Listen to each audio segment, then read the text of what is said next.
애트리에도 좀 계셨고요. 그 인하대에서 꽤 오랫동안 이제 연구와 교수 활동을 하시다가 근래에 몇 년 전에 이제 이화여대로 오셨고요. 양정 교수님은 특히 그 다른 교수님도 많은 연구를 하지만 굉장히 탑 수준의 연구를 꽤 많이 하시는 분이고 지금도 그렇게 왕성하게 활동을 하고 계십니다. 예, 양정 교수님의 큰 박수 부탁드리겠습니다.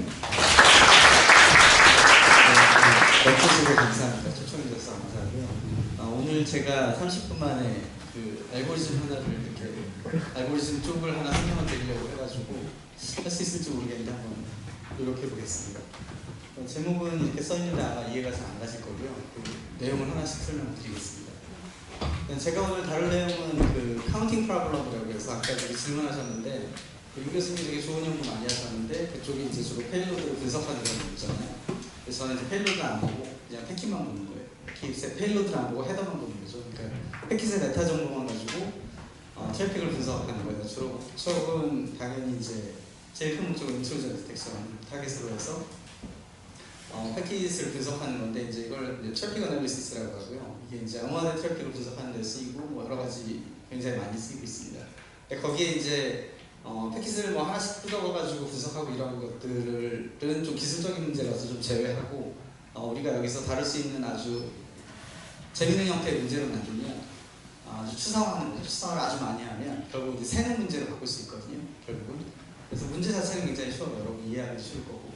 그래서 카운팅 프로블럼에 대해서 좀 소개를 해드리고 그 카운팅 프로블럼을 가지고 네트워크를 어떻게 분석할 건가를 몇 가지 관점에서 좀 얘기를 해드릴 거예요. 그래서 제가 이제 주로 했던 업을 간단하게만 그냥 소개해드리고 오늘 주요 내용은 사실은 이제 세 번째인 거, Third Order Statistics라고 하는 이제 패킷 디스트리뷰션을 어떻게 퍼플로우로 뽑아내는가 뭐 그런 연구를 지금 하고 있어가지고 그 내용을 좀 말씀드리려고 합니다.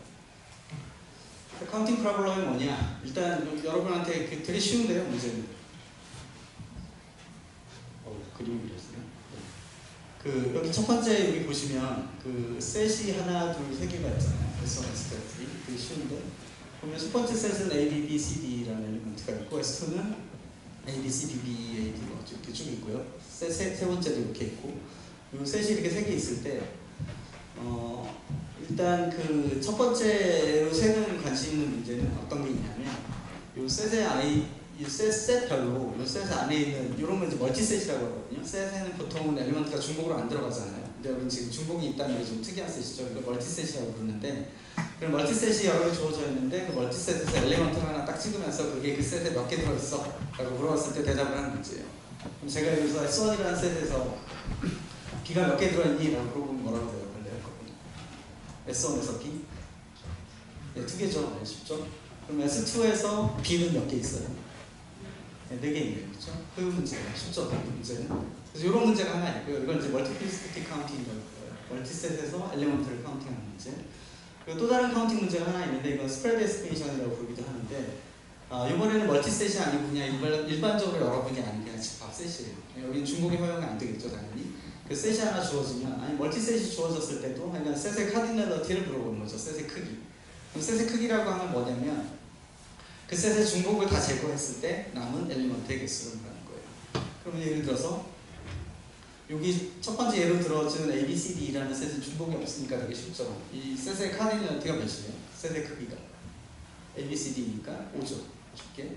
그러면 여기서 S2의 크기는 몇일까요? A, B, C, D, E만 있네요. 그렇죠? 그러니까 이것도 5. 셋이 아무리 커도 사실 그냥 5예요. 카디널리티는. S1도 5고 S3는 4고 이런 걸 알 수 있죠. 뭐 이런 두 가지 세는 타입의 문제가 있습니다. 그걸 잘 기억해 두시고 별로 어렵지 않죠, 여기까지. 근데 이거 왜 이런 거 세냐? 이제 세는 거인지 왜 세는지를 이제 좀 얘기를 해야 되는데 일단 첫 번째로 우리가 뭘 셀 거냐라는 거 따져보면 일단 우리가 주로 관심 있는 건 제가 세고 싶은 건 패키지. 네트워크 트레이스, 트래픽이 이렇게 주어져 있을 때 거기서 뭔가 세는 거, 패킷을 세는 걸 이제 하고 싶은 거예요.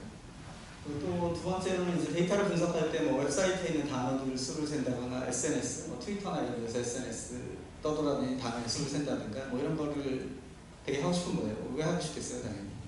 뭔가 이렇게 많이 나오는 단어들은 사람들이 관심 있는 단어인 거잖아요.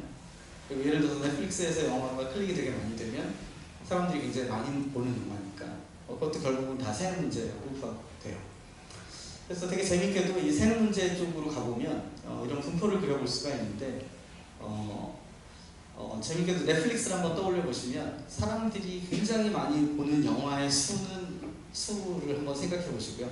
그러니까 예를 들어서 뭐 100만 뷰 이상이 되는 영화의 수, 넷플릭스 전체 대비해서, 그리고 한 10번 정도 보고 많은 영화의 수, 어떤 게 많은 것 같아요? 그러니까 메가히트라고 하는 게 많을까요? 되게 조금밖에 안 보는 영화가 훨씬 많겠죠. 그런 분포가 너무 당연하게 느껴지잖아요. 그래서 실제로도 네트워크 트래픽도 보면 이렇게 되게 그 사이즈가 큰 플로우들은 되게 조금밖에 없고, 이게 이제 프리퀀시인데 되게 조그만 플로우들은 또 엄청 많아요. 그게 이제 영어 단어도 비슷해요. 굉장히 빈도수가 엄청 많이 쓰이는 영어 단어 수는 몇 개 안 되고, 대부분의 단어들은 또 몇 번 안 쓰이고 그냥 끝나기도 하고요. 그 외에도 뭐 웹미디어라든가 뭐 VOD 미디어, P2P 미디어, 라이브 미디어 이런 것들 다 뒤져봐도 되게 비슷한 분포를 가져요. 이건 zip 디스트리뷰션이라고 하는데, 그게 자연계 어디나 있어요. 되게 특이하죠. 이 분포를 이용해서 우리가 지금 세려고 하는 거예요. 더 잘 세려고.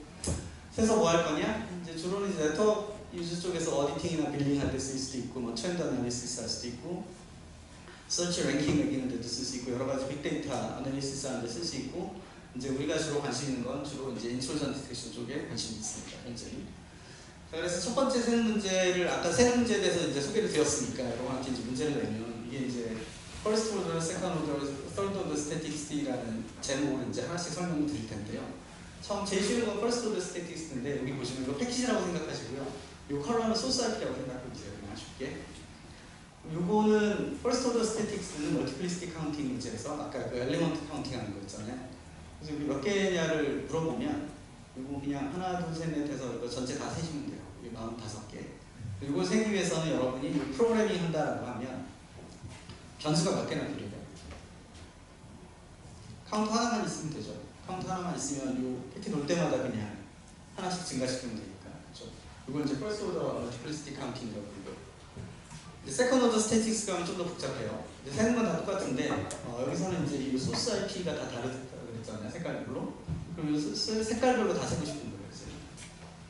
그럼 예를 들어서 초록색을 세는 카운터가 하나 있어야 될 거고, 노란색을 세는 카운터도 있어야 되고, 주황색 카운터, 보라색 카운터, 파란색 카운터가 다 따로따로 있어야겠죠. 몇 개 있어야 돼요, 그럼? 이 전체 데이터에서. 여기서는 5개가 필요하죠. 이제 소스 IP의 개수만큼 필요하다고 건 알 수 있을 거예요. 그러면 이제 이런 테이블을 만들면 되겠다 이런 생각이 들겠죠. 여기까지 쉽지 않아요, 그렇죠? 근데 이제 이 테이블 만드는 게 그렇게 간단하지 않은 게 여기 5개가 아니고 되게 많다고 생각해 보세요. 여기 있다. 이거 무슨 테이블을 만들래요, 여러분? 자료구조 다 들었을 거 아니에요, 그렇죠? 뭘로 할래요? 그냥 테이블로 만들면 올 때마다 하나씩 이렇게 수면장을 등록하면 문제가 뭐가 있어요? 이제 새로운 패키지 들어왔을 때 이제 이 패키지 여기 이미 테이블에 등록됐는지 안 됐는지를 찾아야 되잖아요. 그럼 어떻게 해야 되죠? 위에부터 하나씩 뒤지는 거죠, 그렇죠? 그럼 시간이 너무 많이 걸리잖아요. 패키지인데 패키지 하나 올 때마다 이거 뒤지고 있으면 라우터가 동작을 안 할 거 아니에요, 그렇죠? 그래서 되게 빨리 찾아야 돼요. 여러분 같으면 어떤 거 쓸래요, 여러분? 네? 맵의 내부로 들어가 보면 사실 그건 해시 테이블이에요. 뭐 구현마다 다르지만 좋아요. 해시 테이블 같은 거 쓰면 이런 거 만들 수 있어요. 대신 이제 딱 이렇게 컴팩트하게 만들지 못하고 좀 크겠죠. 해시 테이블에 컬리전을 고려를 해야 되니까. 자, 이게 이제 세컨드 오더 스태틱스예요. 되게 쉽죠, 여기까지. 자, 그 세컨드 오더 스태틱스를 저렇게 하면 해결이 되는데 문제가 하나 있는데, 해시 테이블의 크기가 되게 커요.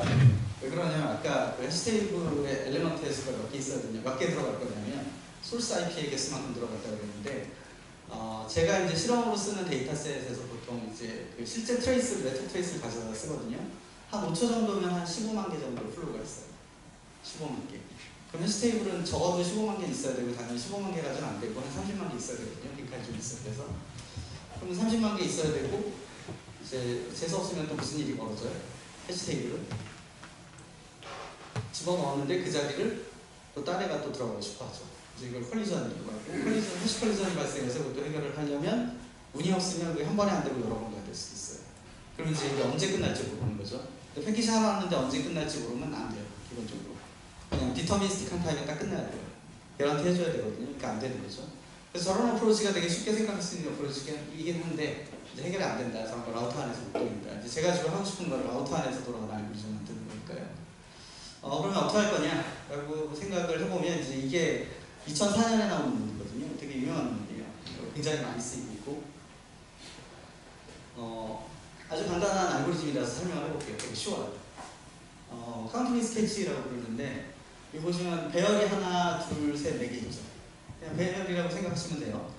이걸 가로 길이를 몇으로 하고 세로 길이를 몇으로 하냐는 오늘 다루지는 않을 거예요. 이거는 그 에러 바운드랑 그 에러를 개런티 해줄 수 있는 프로바빌리티를 하고 관련된 파라미터인데 그런 건 다 이제 스킵하고 그냥 아이디어만 설명을 해드리면 일단 색깔이 하나 들어오면 패키지 하나 들어오면 걔를 해시를 해요. 해시 아시잖아요. 해시 테이블 아십니까?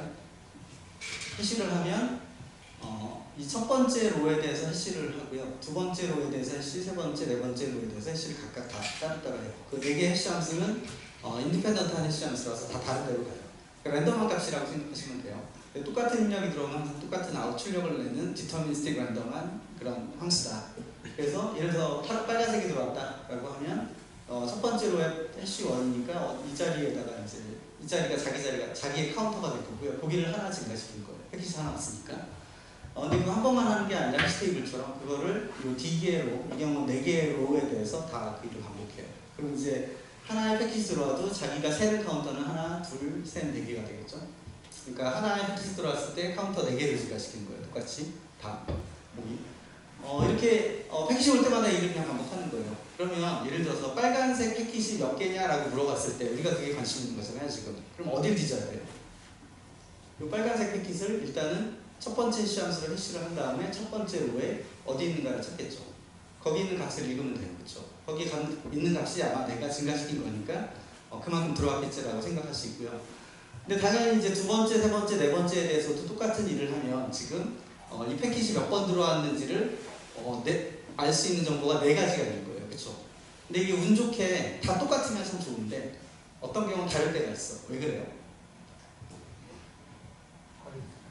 이 컬리전이 이제 다 똑같이 일어나는 게 아니라 이 인디펜던트한 해시 함수이기 때문에 첫 번째 로에서 컬리전이 안 생겼던 게 두 번째 로에서는 다른 예를 들어서 초록색이랑 컬리전이 생겨서 이게 더 커질 수가 있어요. 그러니까 여기에 있는 카운터 값들이 예를 들어서 4, 4, 3, 4다 이러면 예를 들어서 읽어봤더니 4개의 카운터 값이 여러분은 그러면 이제 이 초록색 패키지 몇 번 들어왔다라고 판단하면 제일 좋을까요? 4, 4, 3, 4였다면 3으로 이태중에 왜 그래요? 왜 3으로 하셨어요? 아니 컬리전 있으니까. 그렇죠. 나머지가 더 큰다는 얘기는 다른 애랑 컬리전이 생겼다는 얘기예요. 다른 소스 RP랑. 그렇죠. 그러니까 제일 작은 거 오르면 아마도 제일 컬리전이 적은 애니까 안 일어났을 확률이 높으니까 걔를 선택하는 게 리즈너블하다라는 게 카운팅 스케치예요. 아시겠죠? 이게 되게 간단해요. 그래서 이게 카운팅 스케치예요. 그리고 이걸 조금 더 이제 개선을 좀 시켜보면 이제 패키지 올 때마다 모든 로우를 다 플러스 인식했잖아요 지금. 그리고 그 이제 디코딩 할 때는 그 4개 중에서 제일 작은 값을 표현했잖아요. 근데 잘 생각해 보시면 패키지 왔을 때 그 4개의 로우에 있는 카운터 값을 무조건 다 증가시키기보다는 그 중에 누구만 증가시키면 더 좋을 것 같아요. 누굴 것 같아요? 증가시킬 때 4개를 쭉 읽어보고 예를 들어서 이미 적혀있는 값이 5, 5, 3, 7이었다 라고 하면 여러분 같으면 그걸 다 증가시키지 말고 하나만 증가시킬 것 같아요. 같은 5, 5, 3, 7이라면 누구? 가장 작은 애. 그렇죠? 왜냐면 가장 작은 애가 컬리전이 안 일어나고 내 진짜 값이거든. 그러니까 걔만 하나 증가시키고 나머지는 굳이 증가시켜봤자 컬리전이 생긴 거라서 내가 증가시키면 그건 다른 애의 노이즈가 돼요. 또. 그러니까 증가 안 시키는 거예요. 이거를 컨저버티브 업데이트라고 해요. 이것만 해도 성능이 되게 좋아져요. 근데 이제 이런 게 굉장히 이제 발표가 됐었고 이제 제가 한 논문은 2023년에 NDSS에 발표하는데 이거를 좀 변형한 거예요. 사실. 예, 크게 변형하지도 않고 별거 아니에요. 근데 이제 되게 좋은 데 됐어요. 네. 근데 이제 여기서 이제 알고리즘 아주 자세히 설명 못 드릴 텐데 시간은 내가 벌써 10분밖에 안 남아가지고 제가 좀 늦게 시작했어요. 그렇죠? 그래서 카운틸리스라고 붙였는데 한마디로 표현을 제가 했는데 좀 아까 말씀드린 컨저버티브 업데이트는 잘 생각해 보시면 그 4개의 카운터 어레이를 읽은 다음에 그 중에 제일 작은 걸 일단 뽑고 그 제일 작은 것만 플러스 1 시키는 거잖아요. 그렇죠? 근데 그 동작이 그 라우터에 있는 데이터 플레임이라고 있거든요. 패키지 돌아다니는 자리. 거기에서는 그 동작이 안 돼요. 왜냐하면 한 번 읽고서 업데이트 한 다음에 다시 쓰는 건데 레지스터를 2번 읽어야 되거든요. 그래서 그게 안 돼요. 이게 아까 말씀드린 것처럼 패키지가 워낙 빠르게 가기 때문에 레지스터 2번 읽는 동작이 안 되거든요. 한 번만 읽고 끝내야 돼요. 그래서 컨저버티브 업데이트를 여기다 구현하면 좋지만 그게 안 되는 거예요. 그런 이슈가 하나 있고, 또 하나는 아까 말씀드린 그 집 디스트리뷰션이라고 기억나시죠? 모든 트래픽에는 집 디스트리뷰션의 형태를 띄고 있는데 그게 이제 약간 기울기가 좀 다르긴 하지만 집 디스트리뷰션 형태를 가지고 있는데 이 네트워크 트레이스니까 당연히 모두 똑같은 분포를 가져요. 그래서 이제 엘리펀트라고 하는 큰 플로우들은 몇 개 안 되고 작은 플로우는 되게 많은데 그런 거를 카운트 및 스케치는 잘 반영을 안 했어요. 그래서 이제 그걸 좀 반영을 한 거예요. 사실 이제 그렇게 두 개를 해서 만든 새로운 스케치인데 좀 스킵하고, 그래서 결론만 보면 그냥 되게 좋아요. 이게 이제 집 파라미터가 다 달라져도 지금까지 나온 스테이트 오브 디 아트 테크놀로지들에 비해서 다 압도한다. 모든 면에서 성능이 되게 좋다라는 걸 이제 여러 가지 실험을 통해서 보여주게 됩니다. 이게 이제 첫 번째 세는 문제고요. 두 번째 세는 문제는 카디널리티 에스티메이션인데 우리 윤명근 교수님이 그런 문제로 박사를 받으셨어요. 그래서 제가 이 분야를 알게 된 것도 사실 윤 교수님이 소개를 해줘가지고 알게 된 거예요. 그래서 카디널리티 에스티메이션이라는 문제인데 First Order Statistics의 카디널리티 에스티메이션 문제는 이런 패킷 스트림이 주어졌을 때 여기서 서로 다른 패킷의 개수가 몇 개냐라고 물어보는 거예요. 몇 개냐고 세보시면 색깔이 몇 개예요? 패킷은 아까 45개지만 다른 색깔은 5개밖에 없어요. 그래서 5라고 대답하시면 돼요. 그게 정답이에요. 네. 근데 이제 이런 문제를 푸는 카디널리티 에스티메이션 하는 그런 알고리즘들이 되게 많이 나왔어요. 옛날부터 연구가 돼가지고 85년부터 나오고 그 전에도 나오고 했었어요. 그래서 유명한 게 FN 스케치, 그리고 리니어 카운팅, 하이퍼로그램 이 세 개가 기본적인 이 카디널리티 에스티메이션 하는 그런 문제들이에요. 퍼스트 오더. 근데 이제 이 문제를 조금 더 확장하면 어떻게 바꿀 수 있냐면 이제 세컨드 오더 스태틱스를 바꿀 수 있거든요. 그래서 이게 하나의 데이터 스트림이라고 보시면 되는데 여기에는 지금 서로 다른 패킷의 수가 4개고요. 위에는 바뀌었나? 위에 게 5개, 밑에 게 4개거든요. 그런데 아무튼 이런 셋이 되게 많다고 생각하시면 돼요. 이게 되게 많고 이 많은 셋의 카디널리티를 내가 들어보면 그때마다 대답을 할 수 있어야 돼요. 그건 이제 세컨드 오더 스태틱스라고 해요. 그 문제를 풀면 좋겠다. 그래서 윤명근 교수님이 하신 게 2009년 되게 좋은 논문이에요. CSE라고 컴팩트 스프레드 에스티메이터라고 논문을 쓰셔가지고 이걸로 박사학위 받으시고 논문 쓰셨어요.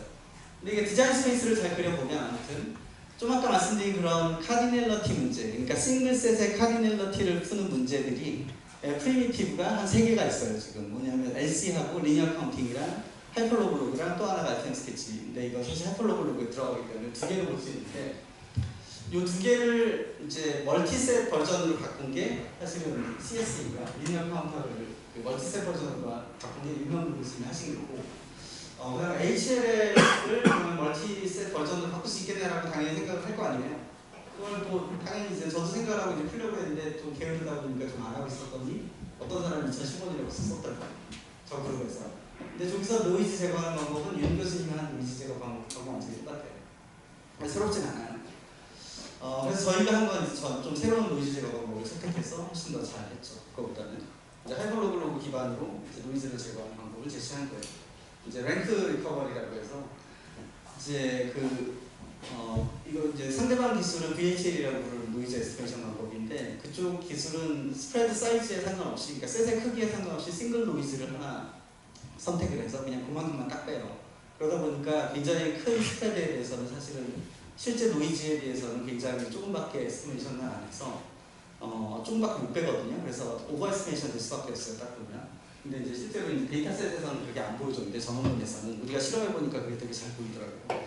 그래서 결과를 보시면 이 왼쪽 컬럼이 저희 거고요. 오른쪽 컬럼이 지금 VHL이라고 똑같이 하이퍼로글로그 기반의 그 멀티셋으로 확장한 그런 그 멀티셋 카디널리티 문제인데 보시면 되게 왼쪽 게 더 좋죠. 보시면 이건 다 오버에스 더 위로 올라가 있잖아요. 위로 올라가 있다는 건 실제 값보다 더 많이 생겨 있다는 뜻이에요.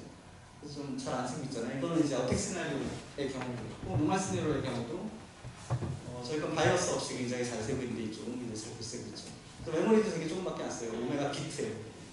되게 조금인데 데이터 사이즈는 엄청 크고 뭐 이런 게 이제 다 이제 세컨 오더고 여기까지가 지금까지 했던 연구들이고요. 이제 제가 이제 지금 하고 있는 연구는 이제 이런 거 다 이제 어디다 쓸 거냐면 이런 이제 주로 이제 여태까지 생긴 것들을 지금 보시면 아시겠지만 어떤 플로우가 주어졌으니까 큰 데이터 스팀에 플로우가 그 안에 되게 많은데 각각의 플로우별로 크기를 알아내고 싶은 거예요. 지금 여태까지 했던 문제들은 보면 근데 이제 AI 시대잖아요 지금. 그냥 단순히 그 플로우의 하나의 정도, 그러니까 스칼라 밸류 하나만 딱 뽑아줘서는 AI 모델을 만들 수도 없고 AI 모델이 그것만 가지고 판단하기 너무 어려운 거예요. 그냥 플로우의 크기만 가지고 뭐 무슨 내가 어떻게 다 안다 판단하기 너무 어렵잖아요. 당연히 이제 그쪽으로 판단할 수 있는 그런 어택이 있어요. 디도스라든가 도스 같은 경우는 볼루메트릭 어택이기 때문에 사이즈가 굉장히 큰 플로우를 빨리 찾아내는 게 되게 중요하긴 하지만 점점 어택이 다양해지고 뭐 작은 사이즈 어택도 등장하기 때문에 그렇게 큰 이제 플로우의 사이즈만 알아낸다 이런 거 가지고 이제 어택을 잘 탐지하지 못하거든요. 그럼 이제 더 알아내야 되는 게 뭐냐면 이제 아까 말씀드린 하나의 큰 데이터 스트림 안에 플로우들이 있고 현재까지 하는 건 각 플로우의 그 크기만 알아내고 있는데 이제는 그 플로우 내부를 또 들여다보고 그 플로우 내부를 구성하고 있는 패킷의 디스트리뷰션까지 알아내고 싶은 거죠. 그걸 이제 서드 오더라고 할 수 있어요. 이게 지금 제가 하고 있는 거고요. 세컨 오더에서는 지금 잠깐 말씀드린 것처럼 퍼 플로우 카운팅에 관심이 있어요. 플로우별 카운팅. 그냥 쉽게는 소스 IP별 카운팅이라고 생각하시면 되는데 뭐 소스 IP 필요는 없고 소스 데스틴 페어 또는 일반적으로 파인 그레인으로 가면 5투플 플로우 정도에서 굉장히 디테일하게 정할 수도 있는데 아무튼 퍼 플로우 카운팅에 관심이 있는데 뭐 플로우 사이즈 에스티메이션 한다든지 스네크 플래그의 개수를 센다든지 뭐 이런 것들을 하는 게 퍼 플로우 카운팅이에요. 그래서 이걸 통해서 얻어낼 수 있는 건 결국은 플로우 사이즈 디스트리뷰션. 그러니까 플로우 사이즈가 3인 게 몇 개 있고 4인 게 몇 개 있고 뭐 이런 걸 알아내는 거예요. 현재 데이터셋에서. 이제 그걸 했던 게 여태까지 지금 보여드렸던 세컨 오더 스케치를 가지고 했던 일들이고요. 근데 이제 AI 드리븐 IDS는 이제 더 많은 피처들을 요구하는 거예요. 지금은 사실은 어떻게 보면 각 플로우별로 숫자 하나 주는 거거든요, 지금은. 근데 그걸 이제 플로우 내부를 들여다보고 그 안에 들어있는 패킷들의 분포를 보면서 어떤 벡터 값을 뽑아주겠다라는 게 이제 목표가 되는 거죠. 세컨 오더 스태틱스에서 이제 서드 오더 스태틱스로 이제 바뀌어가는 중이고요, 지금. 여기서 관심 있는 거는 이제 뭘 뽑아낼 거냐면 퍼 플로우 패킷 디스트리뷰션인데 이 패킷 디스트리뷰션은 말이 아주 정확한 말은 아니에요. 제가 일부러 그렇게 썼는데 예를 들어서 퍼 플로우로 패킷 사이즈 디스트리뷰션을 뽑아내거나 그러니까 어떤 플로우를 아이디를 딱 줬을 때 거기서 패킷 사이즈가 1인 게 몇 개고 2인 게 몇 개고 3인 게 몇 개고 이런 디스트리뷰션을 뽑아낼 수 있다는 거죠. 아니면 퍼 플로우 IAT 디스트리뷰션 이거는 인터럴 타임 디스트리뷰션 그러니까 패킷 사이의 간격, 타이밍 간격들을 분포를 우리가 알아내면 AI 모델한테 주면 굉장히 잘 찾거든요. 무슨 뭐 어떻게 인지 아닌지 판단하기 쉽거든요. 그 외에도 뭐 퍼 플로우 TCP 윈도우 사이즈 디스트리뷰션이라든가 이걸 통해서 또 뭐도 할 수 있냐면 되게 재밌게 평균을 구하거나 민 맥스를 구하거나 그 안에 플로우 안에 있는 패킷에 이런 것도 구할 수 있고 스탠다드 디비에이션, 베리언스 이런 것들까지 다 계산할 수 있어요. 지금 다 이제 결과를 다 뽑았는데 굉장히 잘 나와요. 그래서 이제 사실은 이제 요 세컨 오더까지 했던 거는 이런 거 하나 뽑아내는 거에서 그쳤다면 이제는 서드 오더로 가면 플로우별로 이런 것들을 다 뽑아낼 수 있는 거죠. 여러 가지 매트릭에서. 그래서 이제 훨씬 더 강력한 툴이 될 거다라는 거예요. 그래서 이제 세컨 오더 플로우 사이즈는 사실은 이런 테이블 하나 있으면 되는데 플로우별로 카운터 하나 달려있고 이제 서드 오더 퍼 플로우 패킷 디스트리뷰션을 가면 사실은 이제 플로우별로 피처 1, 2, 3에서 n개 피처별 어떤 디스트리뷰션 값들을 다 뽑아낼 수 있는 이런 테이블이 필요해요. 그러니까 훨씬 더 크고 복잡도가 되게 증가하죠. 근데 아까 말씀드린 것처럼 그 하나짜리 테이블 뽑는 것도 되게 시간도 오래 걸리고 그 컴플렉스가 되게 높다 그랬는데 저거 어떻게 뽑냐? 되게 문제가 이제 여기서 문제는 이제 이 플로우 스페이스 쪽에서 이 플로우의 개수 쪽에 스케일러빌리티 이슈가 있고요. 그다음에 피처 스페이스, 이 피처를 몇 개 쓸 거냐? 이쪽에서 피처 스페이스 쪽에서 스케일러빌리티 이슈 두 가지 스케일러빌리티 이슈가 존재해요. 저 두 개를 다 해결해야 되는데 이제 그거 푸는 게 이제 쉽진 않다는 거죠. 지금 풀고 있는 기술로는 잘 안 된다. 그래서 최근까지 나온 것 중에 하나가 에드워든이라고 있는데 그게 해결한 게 이제 요 각각을 아까 보여드린 카운팅 스케치 같은 그 스케치 기술을 이용해서 그 피처별 스케치를 할당함으로써 해결을 하려고 해요. 근데 그게 이제 여러 가지 이슈가 있어요. 그게 이제 이슈가 있어서 어떤 이슈가 있냐면 정확하지가 않아요. 메모리를 되게 조금 쓰면 아주 부정확하게 나요. 너무 그 성능이 너무 안 좋아서 피처의 정확한 값들을 뽑아내지 못해요. 또 뭐 이런 모양이 나와야 되는데 어떤 모양이 나와요 지금은. 그래서 이제 쟤들을 스케치를 이렇게 여러 개 쓰는 건 좋은데, 왜냐면 스케치를 써야 그 플로우 스페이스 쪽에서 스케일러빌리티 이슈를 해결할 수 있으니까. 근데 피처 스페이스가 이렇게 분리되어 있고 막 이렇게 하는 걸 어떻게 저걸 더 좋게 만들까 하는 생각을 해보면 당연히도 이 스케치들을 한꺼번에 모아서 하나의 메모리 스페이스에서 동의하게 하면 되겠다라는 생각을 다 자연스럽게 할 수 있는데, 그게 이제 문제가 이제 노이즈가 발생한다는 거죠. 스케치끼리 충돌나고 난리가 나요. 게다가 이런 스케치들의 크로스 스케치 노이즈라고 제가 이름을 붙였는데, 얘들은 또 문제가 디스트리뷰션이 알려져 있지가 않아요. 그 플로우 사이즈 쪽에서는 디스트리뷰션 아까 말씀드린 집 디스트리뷰션을 가지고 있기 때문에 그걸 통해서 노이즈를 계산해낼 수가 있거든요. 근데 이쪽은 이런 분포에 대해서 연구도 없고 어떻게 되는지도 몰라요, 사실은. 그래서 그런 이슈들 때문에 사실은 저 크로스 스케치 노이즈를 제거하는 방법이 전혀 없죠. 그래서 이제 이런 것들을 이제 해결하는 게 이제 우리 과제고요. 그걸 지금 어느 정도 해가지고 지금 이제 논문 작성 중에 있어서 이제 열심히 쓰고 있어요, 지금. 그래서 여기까지가 이제 제가 말씀드린 내용이고, 지금 하고 있는 것들을 위해서 이걸 이제 펑셔널 스케치라고 이름을 붙여서, 왜냐면 얘가 되게 여러 가지 기능들을 수행하거든요. 옛날에는 그냥 사이즈만 가져왔다면 지금은 표준 편차, 뭐 평균, 뭐 민맥스, 뭐 온갖 걸 다 계산해낼 수 있으니까 훨씬 더 벌서타일해요. 그래서 이제 펑셔널 스케치라고 이름 붙여서 이거 하고 있고,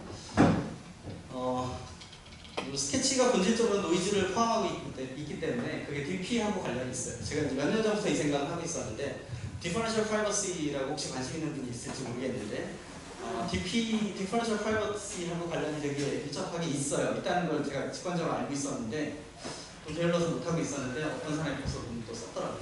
근데 다행히 이제 일부만 해놔가지고 제가 이제 지금 더 훨씬 많은 일을 할 수 있어가지고 지금 하고 있고요. 또 하나는 AI 모델 컴프레션 하는 쪽에 일을 하고 있어요. 지금 데이터 스케치를 하면서. 그래서 이런 일들을 지금 하고 있습니다. 네, 좀 지난 것 같은데. 질문 있으시면 질문해 주시죠. 시간을 많이 오버하실 줄 알았는데 딱 맞춰서 해주셔서 감사합니다. 예, 질문 받겠습니다.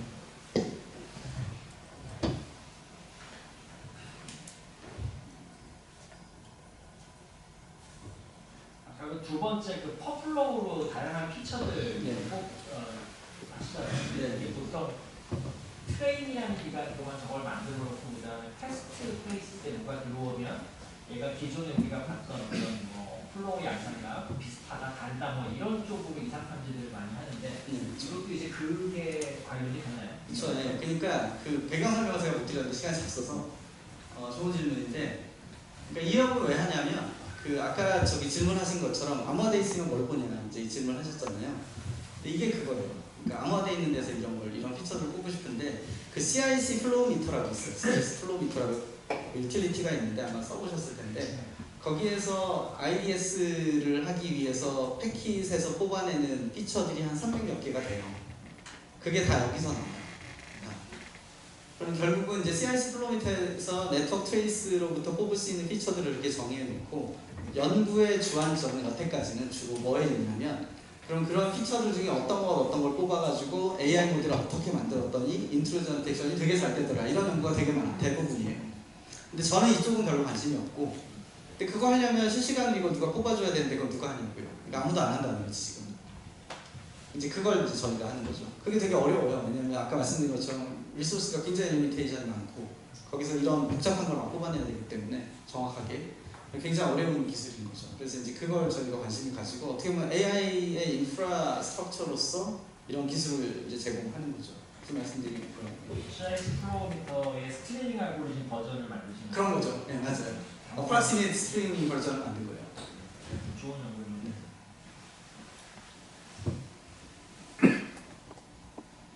저도 질문이, 네. 그러니까 기본 베이스가 그 보통 카운팅을 하려면 이제 해시 테이블 네. 이렇게 하는데 그게 사이즈가 워낙 커지니까 저희 연구 있어요. 멀티 해시를 가지고 또 이제 또 그 이후 최소 이제 부분만 업데이트하면서 이제 그런 얘기를 네.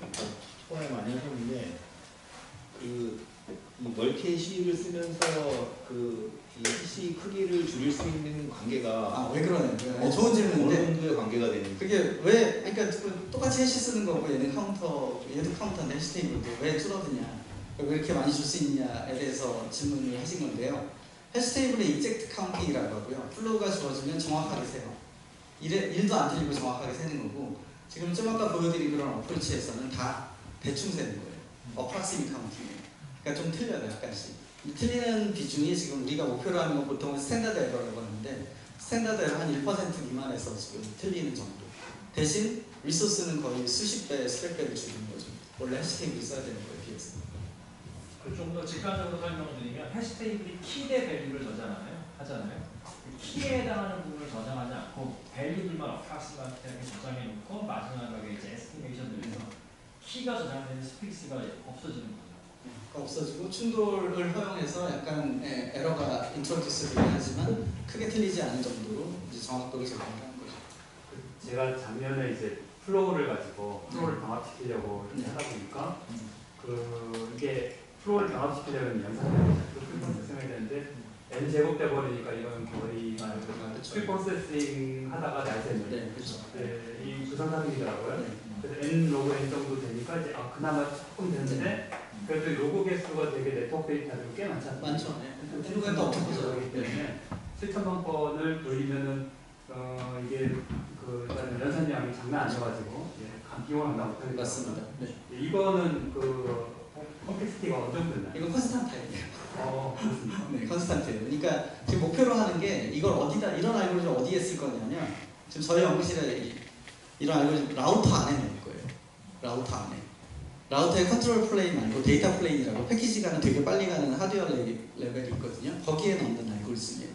그러니까 당연히 컨스탄트 타임에 무조건 끝나야 되고 메모리 리미테이션도 굉장히 harsh해요. 되게 조금밖에 없고. 이제 그걸 저희가 이제 옛날부터 이쪽 연구를 하다 보니까 이제 라우터에 구현해서 지금 넣고 있거든요. 근데 그게 가능한 게 이제 프로그래머블 라우터라는 게 등장했어요. 몇 년 전부터. 그래서 그 프로그래머 라우터에 데이터 플레인을 프로그래밍 할 수 있는. 그래서 거기에다 지금 저희들이 얘기하고 있는 알고리즘들 다 구현해서 실제로 돌려보고 있어요. 시간이 많이 좋은 말씀을 해주신 양미연 선생님께 생각드립니다.